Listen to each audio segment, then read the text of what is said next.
Brian Grimes, your real estate mentor, back with another action-packed session. Today, we're going to be talking about house hacking in 2025. I'm going to give you three of my favorite house hacking strategies, but these are ways where you can live for free or just build more cash flow. To me, house hacking is about cash flow. Can I get more cash flow out of each property that I touch? If you can outcompete the competition, make more money, accelerate faster, and that's what we're all about here. If you're new to the channel, like, comment, subscribe, leave a comment that says I subscribe. For everyone who leaves that comment, I'll send you instant access to one of our new trainings that'll show you how to acquire properties for pennies on a dollar all across the country. If you're interested in any of our programs, and if you're on IG, just DM me CashFlow. If you're interested in any of our mentorship programs, we have the Boots on the Ground program. That's kind of the done for you, where we find, finance, rehab, tenant, and manage properties for you. So fully turnkey. We still have one spot open in that program at the moment. So if anybody wants to tap in, definitely reach out.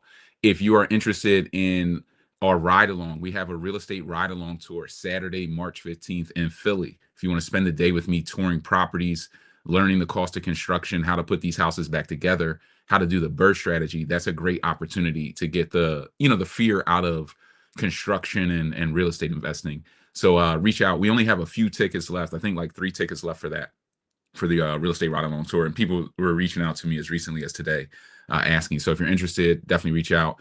And then we have access to the course content and just the knowledge. Some people are struggling because they don't have the knowledge of how to invest in real estate, or how to get started if you're struggling with like cash or credit type of issues. If you're interested in that, just click the link in the description. You can kind of tap into some of our course content and educate yourself, and get help if you need like one-on-one support and things of that nature. You can kind of dive in there. So that should be good for housekeeping. If you guys have questions, drop them in the chat section, drop them in the comment section, and we'll answer them as we go. I don't want to spend all day on this, so we'll probably go for about 20 minutes or so. But let's get into this house hacking. So the first one that we're going to talk about is co-living. So co-living, for those who don't know, the date for the ride along, I just got a question. The date for the ride along, Saturday, March 15th. We meet up around 7:30 a.m. Load the bus around 7:30 to 8, and then we spend all day. We tour properties. We'll probably see 15, 16 properties. The last time I think we saw 17, I want to say. And then we'll grab lunch together, all of that stuff, and then we break at like 5:30 p.m. ish. So if you're interested in that, definitely reach out. We still have a couple tickets left, and they'll sell out. So I'm sure somebody's going to reach out March 5th, like, hey, can I get in on the action? It's probably going to be too late. So let's get into the co-living aspect of this. Once again, if you guys have questions, drop them in the chat section, drop them in the comment section, share the content with someone who you want to get value. So co-living, how does co-living work? In general, what co-living is about is taking a property and reformatting it. So it's more pure house hacking. What we're going to talk about in terms of the other house hacking strategies are really low or no money down type of strategies, where you can get a property and then reconfigure it to be an asset to you, to be something you can unlock the equity or just unlock cash flow over the course of time. So with co-living, I'm going to take a property high level, and I'm going to do this kind of bottom example. I'm going to take a 3-bed, 1-bath, and I'm going to break it into 3 subunits, 3 1-bed, 1-bath units. So I need to do a heavy rehab on this to get it into that position. So what I'm looking for, if I'm going to go co-living, because I've gotten this question before, Brian, how do I know if a property could be a good fit for co-living? One, it has to be large enough to be able to fit a co-living footprint. Co-living footprints change depending on what state you're in, what city you're in, even. So if you're in a place like Texas, their co-living laws, which would be like your typical single-family housing occupancy laws, are going to be focused on how many people can live in a residence not related by blood. When you're in a place like Texas, the limitation is actually the bed bath count of the property. So the square footage and bed bath count. So if you have a 5-bed in many parts of Texas, you can rent to like 8 people. If you had an 8-bed, you could rent to 12 people. It'll have like, it's essentially a formula that is never ending. Whereas in Philly or Baltimore, you can rent to no more than 4 people who are not related by blood within a single family residence. In Philly, that number is 3. In some cities, I've seen that number as low as 2, or maybe you can't do it at all. So it is part research. You want to talk to an architect and a zoning attorney to make sure you can build it, and an eviction attorney to make sure you can build it, you can get it zoned properly, and you can evict. So you want to do that research. But once you kind of check all of those boxes, what you're looking for is a property that has the square footage to fit the footprint of co-living. So for a single family row home, I would say at least like 1,200 square feet is enough of a footprint where you can start to comfortably fit co-living. I'm looking for a buy low strategy. So the first thing I want to do is look for areas where I can buy these properties for cheap, because for co-living, I need to do a full gut rehab on this project. I'm not necessarily going to be able to buy a property and convert it from 3-bed, 1-bath into 3-bed, 3 baths easily or cheaply. So I need to buy low. I need to buy like dirt cheap. So I'm looking for off-market deals, wholesale deals, or auction deals. Most of the co-living I've done over the years has been properties that we either bought dirt cheap off the MLS because they were in extreme shell condition or had structural issues, and we were going to full gut them anyway, or going to the auction and just buying them directly from the auction. That's the best way to put yourself in a good position to scale up there. Number 2, I'm going to do full gut on these properties. So you have to go down almost to the 4 walls. There are going to be times where you can save some of the existing footprint, but I definitely have to level out the entire property. I'm reframing the entire structure of the property, the layout. Like I'm flipping it. For those who know how a row home is set up, a row home is living room, dining room, kitchen. I'm going to take the kitchen on co-living, put it directly in the front of the house. And we have videos on our YouTube channel on co-living on Brian Loves Cashflow. You can just tap in there and kind of watch that, and it'll focus a little bit more on layout. But because I'm going to change the layout, I need to add more bathrooms. That's going to mean more plumbing going into that property, maybe multiple stacks, plumbing stacks going into that property. I need to really relay out this property. So I'm going for a full gut BRRRR strategy. Buy it for dirt cheap, probably put in $100K of rehab, and then refinance out of this deal and rent it. I'm going to convert it to co-living, as we discussed, however that fits within the municipality based upon the regulations that are there. I do want to pull, as I'm converting this, I do want to pull permits for co-living. There are going to be, single family properties that need cosmetics where you don't have to pull permits. Co-living is not one of them. Co-living is a heavy lift, and you want to be above board whenever you're doing co-living, because a lot of the city is not going to understand it. There are very few people who build co-living. There are little to no property management companies that know how to manage co-living or handle it. It's a complete different asset class. So if you don't pull your permits, one day, not sure when, some inspector is going to walk in and say, this is a rooming house.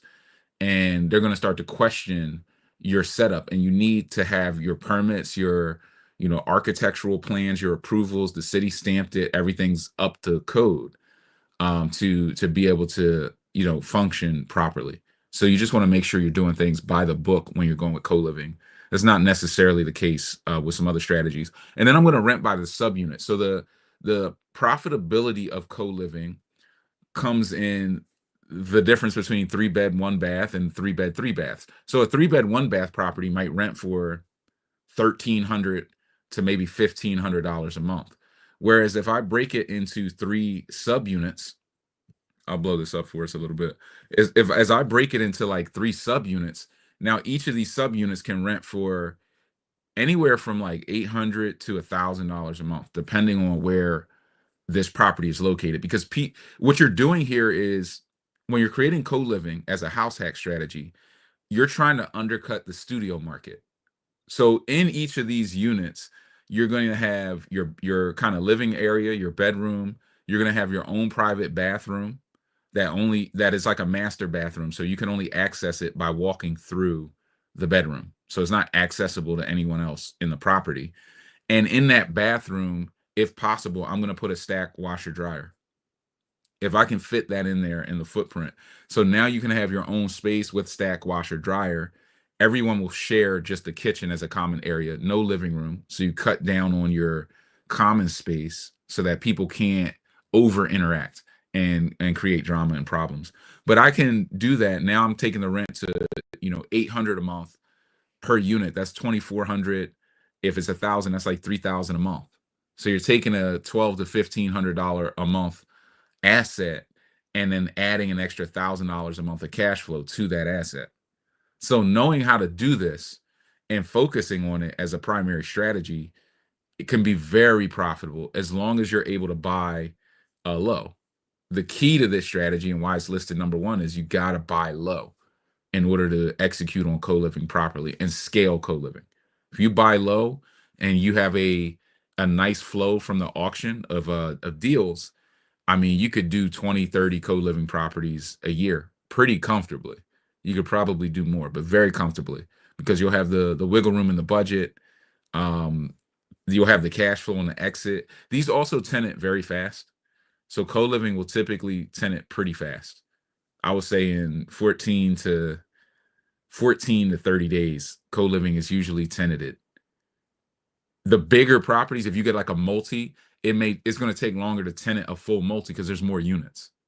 But on a single family, it tenants pretty fast. Another thing on tenanting here, which is kind of in the weeds, is you want to tenant your co-living all together. It can become difficult if you tenant unit 2 and 3, and then somebody's like coming in to a pre-existing situation to get into unit 1. It can be at times harder to fill that last unit, depending. You may have to drop the price $50 instead of, $825, put it at $795, get a price shopper in there. If this is the back unit that's facing the backyard and has private access to the backyard, that'll be easy to fill. So there's a couple wrinkles here, and it would require, I would say, a full co-living session, which we may do and get into the weeds. Maybe we'll do that in Inner Circle though for our paid members. Guys, if you're getting value, like, comment, subscribe, leave a comment that says I subscribe, share the content with someone else who you want to get value. If you have any questions, comments, drop them in the chat section, drop them in the comment section. We'll kind of keep flowing through this. How far are we in? We're about 12 minutes in, so we're on track. The second strategy for house hacking is the adult house hack. So it's called an adult house hack because you're typically going to do this on a single family. There's another form of house hacking for multifamily we'll talk about last, but you're doing this on single family because you might have, the wife, the kids, you have the spouse, you're dealing with different factors, and you're not maybe in the headspace where you want to manage within the property that you're living in.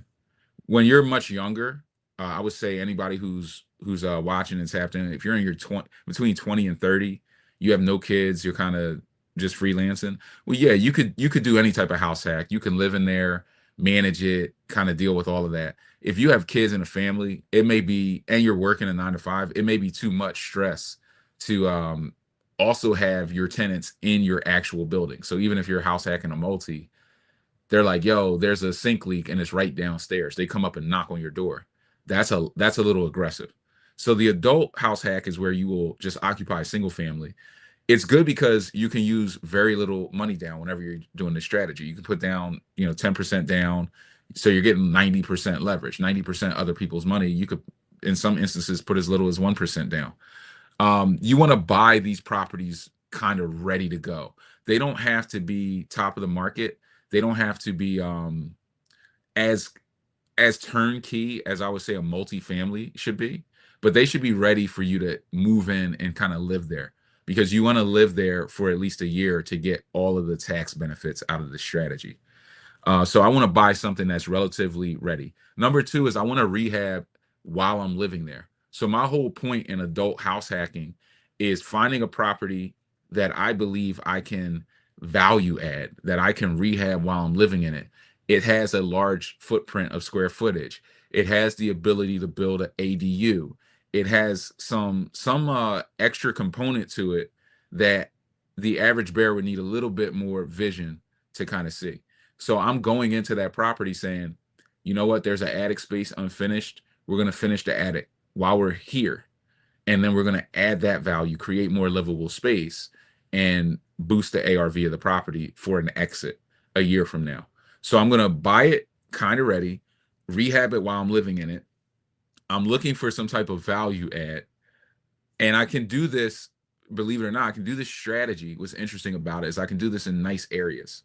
So if you want to buy property and live in a nicer area, but you're kind of concerned about, well, the long-term ramifications of this mortgage or kind of these different things, you can do this type of adult house hack, get into a nicer property, value add it, wait a year in a positive market, and then sell it a year later, or just rent it a year later, master lease it a year later, and then move on to a bigger and better asset. And that's step 4, is sell and upgrade. Most people with the adult house hack will wait a year. If you wait a year, the property appreciates. Maybe you wait 2 years, property appreciates 150K. You can sell it, and because you owner occupied it, you wouldn't pay any tax on the gain. You would pay 0 in taxes. So you would walk away with, all 150 minus any transactional fees.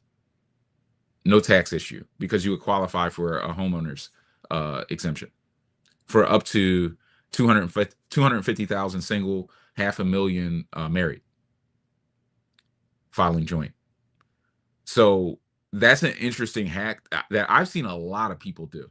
I've seen a ton of people do this, and then they'll take that extra 150. That's money that you can now pour into multifamilies or pour into other assets. So when you're thinking about house hacking, you are thinking about it from that angle. Some of us are extremely short-term focused, so we're always thinking about money today, or how much is the property cash flowing this year and today, and what's it doing today.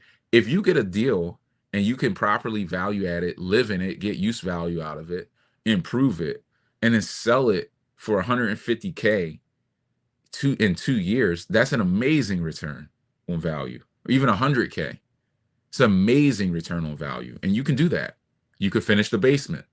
You could finish the attic space. You could build an ADU. You could reformat the garage. You could convert from single to multifamily, get a variance on the property.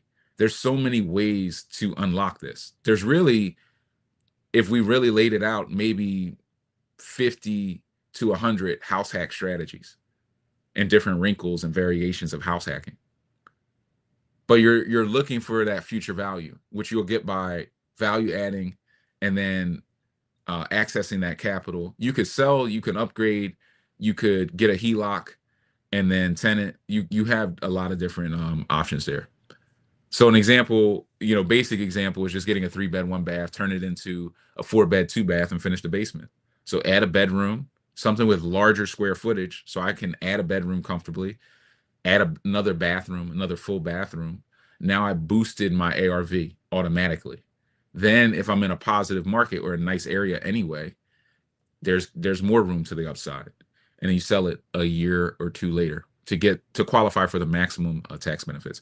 Guys, if you're getting value, like, comment, subscribe, leave a comment that says I subscribed, share the content with someone who you want to get value. If you're interested in any of our programs, the real estate ride along Saturday, March 15th, spend all day with me in Philly, boots on the ground. If you want us to find, finance, rehab, tenant, and manage for you, just DM me boots on the ground, and I'll show you how to get tapped in there. We'll see if it's a good fit and if you're qualified, because everyone is not qualified for boots on the ground. For boots on the ground, you need some capital to play with. You need to be ready. You need to be focused. You need to be looking for ways to invest in cheaper markets. You just need to be a little bit more dialed in. But it is incredible leverage. The boots on the ground program. We're pretty much doing it all for you. If you're looking to dip your toe in, I would click the link in the description, click the link in bio on IG, or DM me CashFlow, and just tap in. We launched a new 24/7 CashFlow community. We're opening it up and opening up different options to get in, and you can get a lot of value, not only in knowledge, mentorship. We're doing a direct Q&A within that group, so you have access to me as well, and many team members of ours, but also just the community aspect where you can connect with other people who are out investing around you in the markets you're in, because we have members in the 24/7 Cashflow community who are from all over the country, who are doing deals everywhere right now. Many members doing 5, 10 plus deals a year right now in markets that you guys are in. So being able to connect with them, share resources, accelerate. We give you access to lenders and private money lenders and DSCR lender, like, all of that stuff. My architect's in there, the accountant's in there. So you can kind of get the access you need to accelerate really for pennies on the dollar. I mean, certainly I got burned for 50 grand on my first deal. My cost to learn this information is in the millions, literally in the millions. Um, to learn this information and making mistakes and navigating, and I should have done that better, and I could have gone much faster. So being able to tap in for peanuts is a wise decision if you're going to do this anyway. Because if you go out here, I'm pretty smart. By the way, like, I'm pretty smart. So I'm not it's not a matter of intelligence as to why you can get burned in this game. A lot of people walk around and think, "Oh, I'm smart. I'll be the one that figures this out without making mistakes because I'm really smart." No, you're not. You're not for this game. This game's been around for way too long. And the games that are going to be run on you, they're not intelligence games. They're like they're more emotional manipulation games, because you can be intelligent, but if a contractor knows you're afraid, they can just push your fear button. Fear overrides intellect. That's why they say when you're fear and anger override intellect. They say if you're angry, you don't think. I blacked out in rage. You don't think when you're extremely emotional. So in order for somebody to take advantage of you in this game, they just have to make you a little bit afraid. You're already afraid if you're just doing your first deal and you have no community, no mentorship, no real knowledge. So now you're over relying on the contractor. Once they sense and they sense it just like an animal could smell fear. A dog can tell you're afraid of it by certain movements you're making or how tentative you sound or voice cracks, and they're just sensing, reading energy. The contractors in this blue collar game, everybody in this blue collar game can read energy. They can sense it. They can smell it. So once they sense it, if they're a scammer, that's when they're going to take you for a ride. And they have a very simple system for doing that. And it's just pushing your fear button, making you think, look, I know I said we would be here with 50K. We're not here. I need the third draw. The third draw is 30 G's. I need that third draw. And I believe I can get us there this time. So then you give them a third draw. Now they're ahead of you 30,000. Plus they didn't even get the work done for the original 50%. So now they're way ahead of you. They're up 50 grand on you. Then they stop answering the phone. Then their cat gets sick. Then all this stuff starts happening. And you're like, why did I make that decision? Because of the timing, because of the fear. Well, if I don't give them the 30K, then what? Then I just can't move, and then I'm stuck. So the fear of that situation and having to navigate it leads you to continue to walk that path, and you get burned.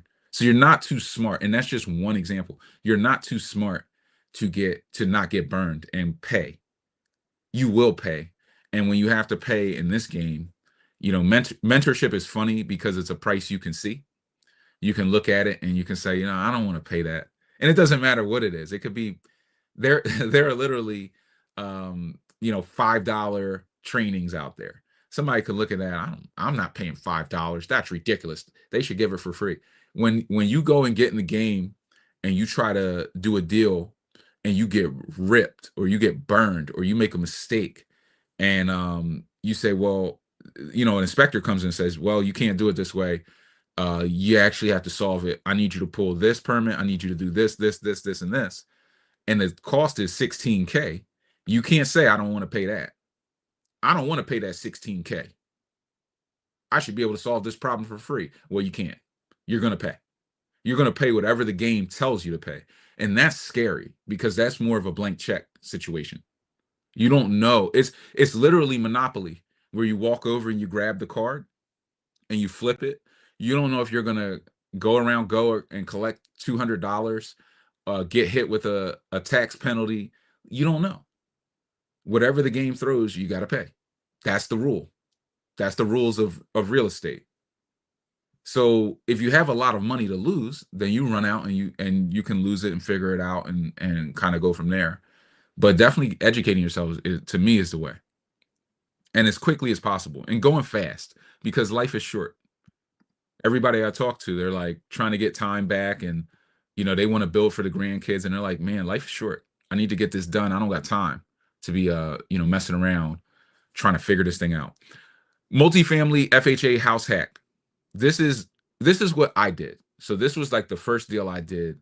I negotiated some seller's assists and different things.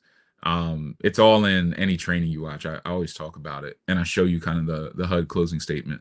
But the multifamily house hack is about getting the biggest multi, especially if you've never done a deal before, getting the biggest multifamily property that you can get with a FHA loan, with a first-time homeowners type of loan, where you can put down as little as 3.5%. That's without the seller's assist. That's without down payment assistance. With all of those things, you could come to the table with next to nothing. I got my first multifamily for which was a duplex with an owner's unit in the basement for $5,000 out of pocket, $5K out of pocket. Property cash flow is $1,000 a month from day one. So that was an incredible deal, right? But a multifamily house hack. I'm going to buy it turnkey because it allows me to go fast. I always want to be vacant when I'm buying a turnkey. I don't like to take on people's tenants. I just don't like it. Some people like it. Some people are fine with it. I'm not. I think you want to face the beast. If you're afraid of tenanting, this is the best time to learn on your first deal. Go out and tenant it. You'll have an appreciation for it. You'll be able to manage leasing agents better. Number two, minor touches. I'm not looking to do that much value adding. There's only one value add I'll do, and we'll talk about it at the end. But I'm looking for just minor touches. I want to go in with a broom, maybe a mop, tighten this place up, maybe a little bit of touch-up paint on the white walls, and just move somebody right in. Hand them the keys. They give me the cash. That's the game. You close on a multi, you get a bunch of sets of keys, and then you start marketing it. One day somebody will say, yeah, I want to move in. And you're like, okay, first, last, and security. That's 3,200, 800, or whatever that number is. That's 3,200 first, last, and security. They're like, cool. They run to the ATM, grab the money, put the cash in your hand, you give them the keys. Best feeling in the world. And you want to get there as quickly as possible on your first deal, especially if you're house hacking on like a triplex, a duplex. At the end of this process, I'm going to live there for a year because I have to. When I'm FHA house hacking, I have to live there for at least a year, and then I'm going to move and rent. So if I'm doing this on a triplex and I just have 3 units, I'm going to do one of these things. I'm either going to live in each unit or on one of these units, whatever's the smallest, probably. So if there's a 1 bed, 1 bath, or even a studio, I'm going to take that. I'm going to rent out the bigger units for myself, unless I have a family already and I need the bigger unit for the family. If I have to occupy a unit with my family, I'm going to take the top floor because I don't want everybody standing on my head. If I'm a single guy, I'm going to just build a basement owner's unit is what I'm going to do. I'm going to live in the basement. I'm going to build an owner's unit down there that I can occupy. Even if it's an illegal unit, I can live there. It's my house. You just can't rent it. You really just can't rent it because you can't evict. You can't evict somebody out of a unit that you can't legally rent. If you can't legally rent it with a rental license, then you can't defend it. Because in order to file an eviction, you need to submit your rental license. We should really do another session on evictions and the stages and steps involved in an eviction and what you need to evict. I think that would help a lot of people to be a little bit less afraid of it. But I'm going to live in a basement unit. I'm going to build this owner's unit because I can't rent it, but I can get value out of it. And I'm just going to rent the whole building out from day one. That's going to increase my cash flow. So I'm going to house hack my way into living for free. I can qualify for more house with this move because I can use the rental income from the other units to qualify for the FHA loan. So doing this when you're younger and you have less income, you can actually do better with the FHA house hack anyway, because you're getting the other rental income from the units, the projected rental income to offset like your debt to income ratio or improve it.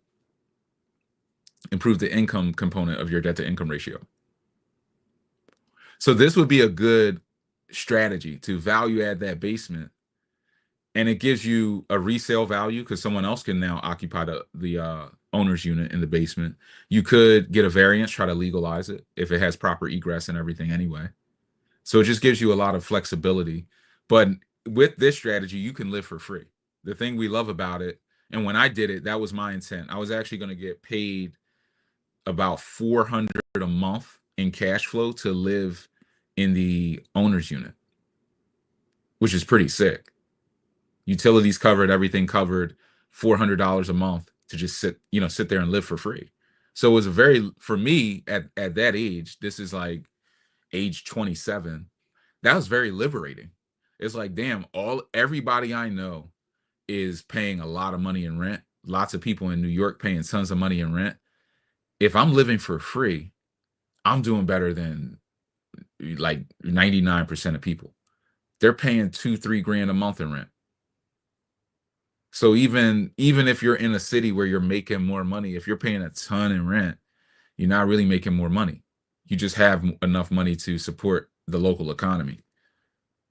So doing this, setting yourself up to live for free, it is the power play to me as a new real estate investor, because it can shift your mindset the most.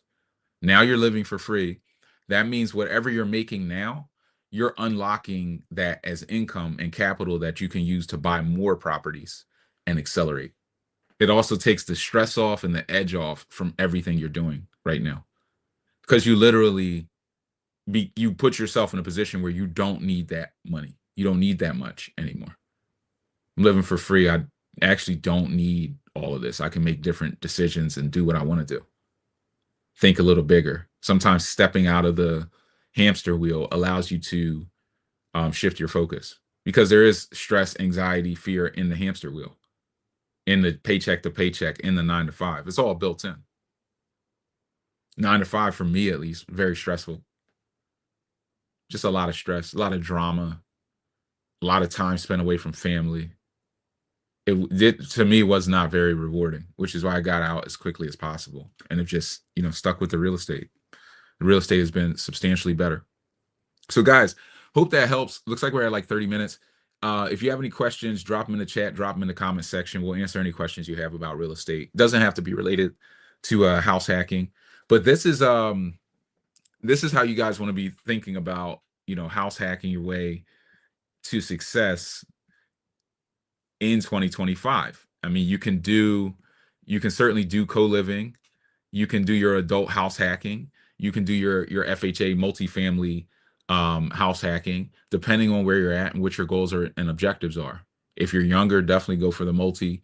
If you're already have the family, maybe you're thinking more of an adult house hack. If you're purely an investor, then you need to start thinking about co-living.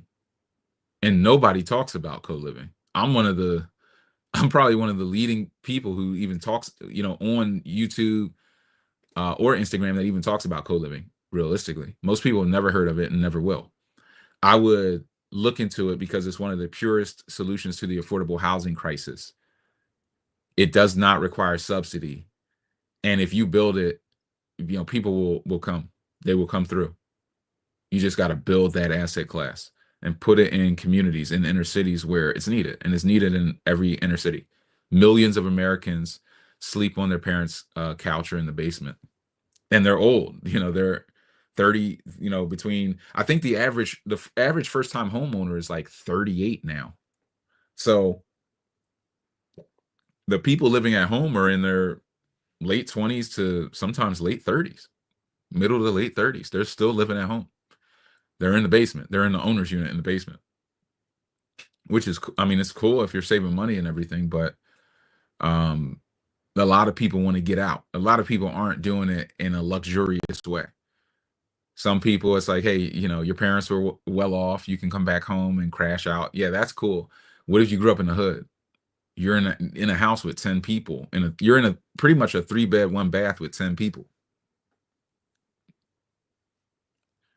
That's hard to navigate, especially as you get older. You want that space. That means there's like 3 people in your bedroom at all times, at different ages, different generations. So it's tough. It can be very tough. So building this type of housing, it has an automatic demand built into it. It's the workforce housing, the affordable housing demand. People driving Uber, people just making a living, just getting by, maybe like, I'll call it, if you're in a major city and you're cranking like 25 to 2700 a month, you need an affordable rent of like 800 a month, 900 a month, something that's in the one third range. That's what's projected as the top end of affordability. Most of the people that I've seen that are renting in major cities are at 50 to like 60%, sometimes more of their income is just going to the housing. But 30% it should be the top end of the threshold. And at a time it was. So we are becoming a renter's nation quickly. If you look at the data, it's right there. Most people, if they don't become real estate investors, will rent forever. As this like continues to go, as the market continues to go up. And you'll see this, going into like 2026, more people start talking about it. As we get closer to 2030, the news is going to come out more and more. The World Economic Forum stuff, it's going to come out more and more.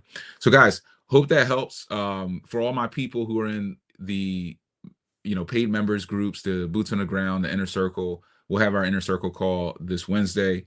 If anybody wants to tap into that real estate ride along tour, just DM me, ride along, reach out, text me. Do it sooner rather than later, because the tickets go and then they're gone. And if you're interested in having me and my team find, finance, rehab, tenant, and manage for you, also reach out and get started sooner rather than later, because we're still at that point in the market where we're about to hit spring season. We're about to run into the hot seasons. Not that you're not going to do deals or get really amazing deals, but there are still some deals that kind of sat through the winter where the sellers are really desperate, and those are very profitable. So right now is still a time to take advantage of the winter deals. So you just want to get in. Like, why get in? Why wait a month to get into a market that has less steals? Still going to be steals, still going to be good deals, but you're not taking the best pickings. And that usually will happen in a very cold winter. This has been the coldest winter that we've seen in the last decade or two in Philly. So good time to jump in and grab some deals there. And if you just want to tap into the knowledge, click the link in the description, click the link in bio on IG. You can tap into our 24/7 cash flow community and just educate yourself, connect with all the resources. I mean, you're getting access to our network at that point. So you'll be able to connect and kind of scale yourself up, or go out there and get beat over the head by the School of Hard Knocks. Whatever makes you happy. Brian Grimes, your real estate mentor. I'll see you guys on the next one.